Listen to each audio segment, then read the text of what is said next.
mumanirizaako yonna gye musize okubeera ng'ate mugoberera ku Fahad Project kwa mulimba okubeera ng'ate mutambulira wamu nange abaana balabira awo mu nsi ez'Obuwarabu mukola ky'amaanyi nnyo abaana balabira mu Africa Uganda n'ensi endala nnyingi nnyo amwe okubeera ng'ate mutambulira wamu nange ate nabalabira saidi wali e Europe America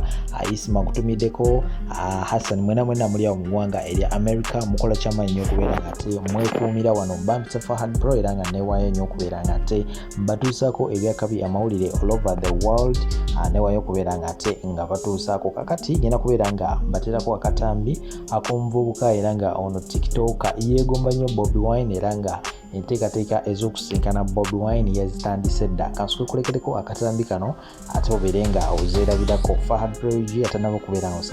subscribe ate ka notification bell kateeko kajja okubeera nga kuyamba nti buli video buli update ojja kubeera nga ogifuna mbuterevu kankulekereko akatambi kano tuvaawo bambi nze musajja watu Muhammad bulijjo mungamba ddayo wammwe amina komawo kubagoba bambi nze ndi muna Uganda mubeeramu abayindi ababi mugambe abo abayindi ababi nange sibagayirako ddala tubagobe nenze Muhammad ndi mwana wa waka ndi mwana wa Uganda. Hello guys, ndi wano ne Farida kumwasuze mutya era Farida alinayo omukolo e Masaka nange Muhammad ndi muna Masaka ngenda kubeerayo soko bagambe ku mukolo gwaffe bonna abantu be Masaka abalina mikono gya Masaka abasomere Masaka abazayi be Masaka abagala y'abakyala abawasaayo mwenda tubagala nnyo mujje mutugate ku nsambu September tugenda kwali tickets for tickets ne Muhammad agenda beerayo ne mikwano gyo gireeta abayimbi ngenda baleeta Uganda bajje tugenda tubayikiriza negomba ku meeting Bobi Wine Wanji? Yeah, negomba ku meeting even his friend Bobi yango mumanyi ntera kwogeranga naye nemugamba njagala mu meeting nangamba ali abera busy naye singa afuna time aja kumpita mu meeting Bobi Wine njagala ku meeting akoleko TikTok video nawe nze siri mu bya bufuzi naye kwagala ng'omuyimbi kwagala ng'omuyimbi at least to meeting tukoleko TikTok video te Bobi Wine otwade nnyo inspiration oli motivation no kaya ali motivation nnyo gye tuli tukuze tumulaba nga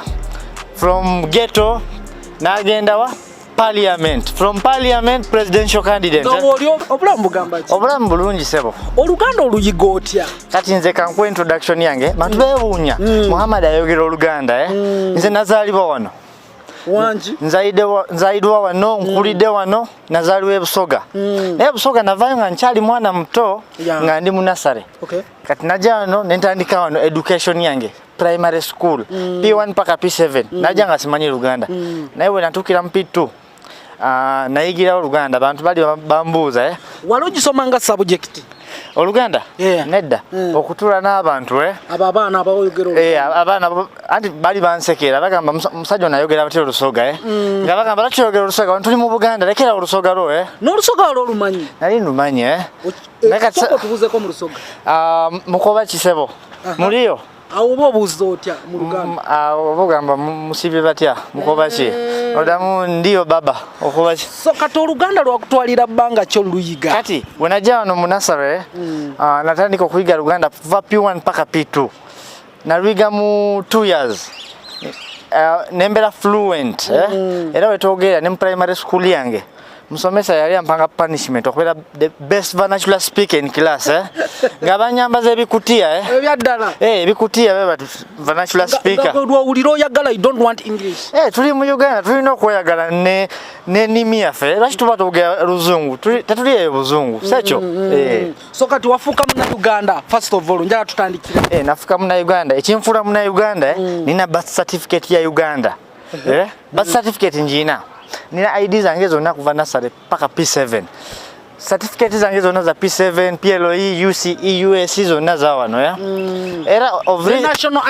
national ID najifuna wali nga bakatandika okuregistinga nga tugenda mu election ojukira so after that time na applying ne passport bajimpa tebantawanya muli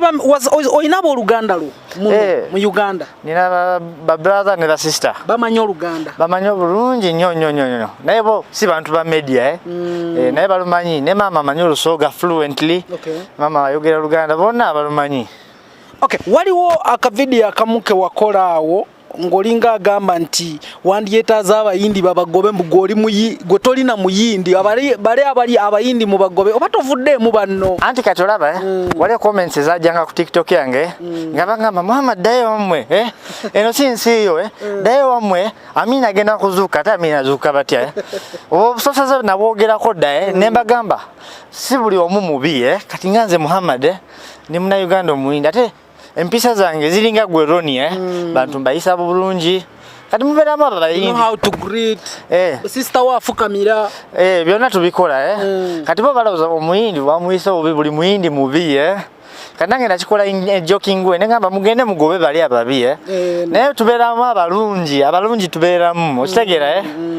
TikTok ogijoininga ddi olwo ogifunyeemu biki TikTok nagijoininga mu lockdown 20 lockdown ya 2020 ya 2020 2021 2022 emyaka sofanga yasooka lockdown yasooka naye sina byakukola nengijoininga nentandika okukola bu video naye nga obwaluzungu tebukwatayo nenkolayo akoluganda wenakolayo akoluganda nindaba katambula kagenda viral so nenga okay audience ya Uganda kino kyetaaga audience ya Uganda yetaaga omuntu mwanzo omuyindi akola comedy okay actually abantu abasinga bagamba kyamaanyi ki Muhammad okugera Luganda buli omu asobola okugera Luganda tewali muyindi yali yeje nagamba kanzije nkole comedy so nze natandika ebiseera ebyo sa giving up era content wange namusigalako kyekimu content wange nze ndowooza nenjogera ku kintu ate nkozesa ddoboozi yange nze sigegenya okitegeera ate nze ku content wange omuntu omuyindi tagambye nti ovuddemu abayindi bali olulimi lwabwe tolutunze n'otunda olw'e Uganda nedda nabo baneegomba baneegomba balaba njogera Luganda Bannayuganda munjagala TV stations zonna zinjagala bantu abasinga bagala ku meetinga Muhammad baneegomba bagamba mbayigiriza Oluganda nabo batrendingeko ku TikTok naye nze mbagambye wadde mbayigiriza Oluganda empisa zo ze zikufuula kyoli mu bantu kati nze empisa zange nnungi kyovula buli omu ampita naye singa obeera n'empisa mbi mu bantu tewali asobola kuyita nga nze we mumpita bagamba TikTok mugikozesa nga platform y'okuvuma era mwevumirako kyekintu kye mutafunamu ofunyeemu ki ekisooka era lwaki mugikozesa nga platform y'okuvuma nawe wakola nga video n'olina gwe waataakinga gwe wavuma wali gwe navumako naye yali sometime back naye kati omanyi lwaki namuvuma biseera ebyo nali nakatandika TikTok ngeyo pressure eyo omuntu akuvuma obeera owulira bubi for the first time kati nakyogerako omuntu yajja nangamba ddayo wammwe nange nemudamu mu video nga muvuma ebigambo sijja byogera naye after sometime video nagenda nenjijayo awo wenasembayo okuvuma ate biseera ebyo bwe twatandika TikTok 2019 twaliko abantu batono twaliko ba influencers batono abakola comedy abakola ki nga si bangi abakola bu skits obo like TikTok esasula TikTok tesasula so bale nkyakugamba obadde omubuuza ebyokuvuma kati wetuse 2021 2022 TikTok almost Uganda number bantu bajoin abavuma abakola biki abatalina kyebaagala so about your question about TikTok paying TikTok ngayo tesasula olina okwinonyeza sente kati nganze Muhammad mfuse famous ku TikTok buli muntu ampita kati nga gwe Roni ompisa nompayo kantu company yeyo endaba Muhammad alina followers 3 jango tukolere kalango ka products cafe kati nganze Muhammad nakakola nga adverts eziwera 2 come and be the face of a company face of the company oberayo ngomulisa products zaabwe ku page yo kitegera bandebaka kumbe Muhammad yabadde kwano kati nebu restaurant badde ntera kugenda ko badde sola bana abamanya okola kati Bebe Cool manager we yangamba mukolere Jemvudde omanye advert nyimba ya Jemvudde najikola nampayo ke yampayo cheke maulu yimba Jemvudde nkabanye wentunulira nendaba Jemvudde okay so kati in that angle muyimbi kigo wandeta zokusisinkana kuba mabegako twadde tulina TikTok omugwe bayita Swagger Nation ya meeting Bobi Wine go wandetaze ku meeting muyimbi ki in the line of music era nange negomba ku meeting Bobi Wine wanji negomba ku meeting even his friend Bobi yango mumanyi ntera kuogeranga naye ne mugamba njagala mu meeting nangamba abeera busy naye singa afuna time aja kumpita mu meeting kohanga nyimba zenze nyumira kuvadda Luyimba kiro nyumira wa Bobi singa nze Museveni nandi tudenga nawe mu ntebe madam Buyimba bungi bwe yayimbanga kuvadda mbada ezo zonna nzimanyi iye mama katumba gare nakula nga nziwulira nga simanyi nsobola funa chance but I know in future inshallah Katonda ajja ku blessing nfune chance bo musisinkana kicho sobola omugamba nsobola mugamba oli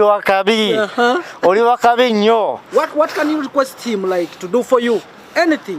kicho sobola omusaba omayonga wakasinkana omuntu goyagala omugamba for sure one kwagala nnyo n'oddako ebiralaawo saagala sente kuvaye at least tukwateeka TikTok video kowulira wegomba okukola naye trainingeko nange ate omanyi njagala osinziire okuterefine Bobi Wine njagala kumiitinga koleko TikTok video naawe nze siri mu byabufuzi naye nkwagala ng'omuyimbi at least tumiitinge tukoleko TikTok video yes okay ate Bobi Wine otuwadde nnyo inspiration oli motivation no kale ali motivation nnyo gye tuli tukuze tumulaba nga from ghetto n'agenda wa parliament from parliament presidential candidate mbiraba so it's part of inspiration the siri mu politics naye nze uninspiring nnyo that's why you love him so much I love him so much so I would wish